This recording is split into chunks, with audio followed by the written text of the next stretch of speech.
తెలంగాణలో మరో 2 రోజుల పాటు వర్షాలు కురిసే అవకాశం ఉందని హైదరాబాద్ వాతావరణ కేంద్రం వెల్లడించింది.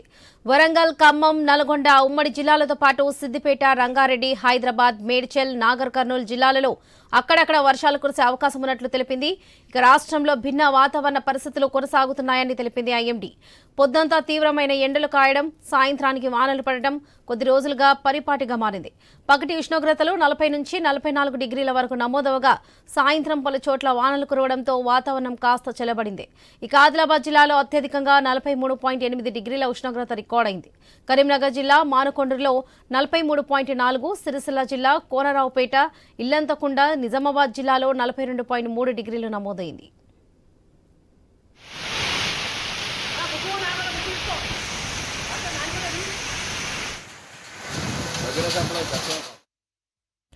ఇక కొన్ని జిల్లాల్లో ఇప్పటికే కురిసిన వర్షానికి పలు ప్రాంతాలు జలమయమయ్యాయి.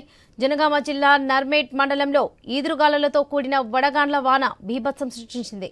ఆగపేట, గండిరామవరం, వెల్దండి, అమ్మాపురం, మచ్చుపహాట్, హనుమంతపురం, బొమ్మకూర్ తదితర గ్రామాల్లో కొనుగోలు కేంద్రాలలో ఆరబోసిన ధాన్యం తడిసి ముద్దైంది. ఇక విద్యుత్ తీగలు స్తంభాలపై చెట్లు విరిగిపడి కొన్ని చోట్ల కరెంటు సరఫరాకు అంతరాయం ఏర్పడింది. చాలా చోట్ల కోతకు వచ్చిన వరి పంట నేలవాలి ధాన్యం రాలిపోయింది. ఇక వెల్దండిలోని ఓ కొనుగోలు కేంద్రంలో క్వింటాల కొద్ది ధాన్యం కొట్టుకుపోవడంతో రైతులు కన్నీరు మున్నీరవుతున్నారు.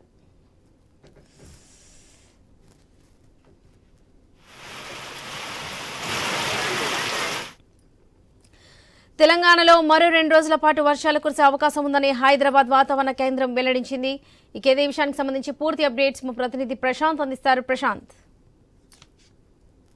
తెలంగాణలో మరో 2 రోజుల పాటు భారీ వర్షాలు కురిసే అవకాశం ఉందని ఇప్పటికే వాతావరణ శాఖ హెచ్చరికలు జారీ చేస్తుంది. దీనికి అనుగుణంగా ప్రభుత్వం కూడా ఇటు రైతులను, ప్రజలను అప్రమత్తం చేసే పనిలో పడింది. ముఖ్యంగా ఉమ్మడి వరంగల్ జిల్లా, నల్గొండ జిల్లా, ఖమ్మం జిల్లాలలో ఈ యొక్క వర్షాలు కురిసే అవకాశం ఉంది. వీటితో పాటు సిద్దిపేట, రంగారెడ్డి, హైదరాబాద్, మేడ్చల్, రంగారెడ్డి జిల్లాలో కూడా అక్కడక్కడ తేలికపాటి వర్షాలు కురిసే అవకాశం ఉందని చెప్పేసి వాతావరణ శాఖ తెలిపింది. అదేవిధంగా ఈ యొక్క 2 రోజుల పాటు కూడా భిన్న వాతావరణాలు, పగటి వేళలో తీవ్ర ఉష్ణోగ్రతలు, సాయంత్రం వేళలో వర్షాలు కురిసే అవకాశం ఉంది. ముఖ్యంగా కొన్ని చోట్ల ఈదురుగాలులతో కూడినటువంటి వర్షం కురిసే అవకాశం ఉన్న నేపథ్యంలో ప్రజలు అప్రమత్తంగా ఉండాలి. పగటి వేళల 40 నుంచి 44 డిగ్రీల ఉష్ణోగ్రతలు నమోదయ్యే అవకాశం ఉంది. కాబట్టి అత్యవసరం అయితేనే బయటికి రావాలని చెప్పేసి ఆ వాతావరణ శాఖ అటు వృద్ధులు కావచ్చు, చిన్నపిల్లల్ని ముఖ్యంగా తీసుకురాకూడదు అంటూ కూడా చెప్తున్నారు. ముఖ్యంగా ఇప్పటికే ఇటు ఆదిలాబాద్ జిల్లాలో మాత్రము 43.8 డిగ్రీల ఉష్ణోగ్రతలు రికార్డు స్థాయిలో నమోదవుతున్నాయి.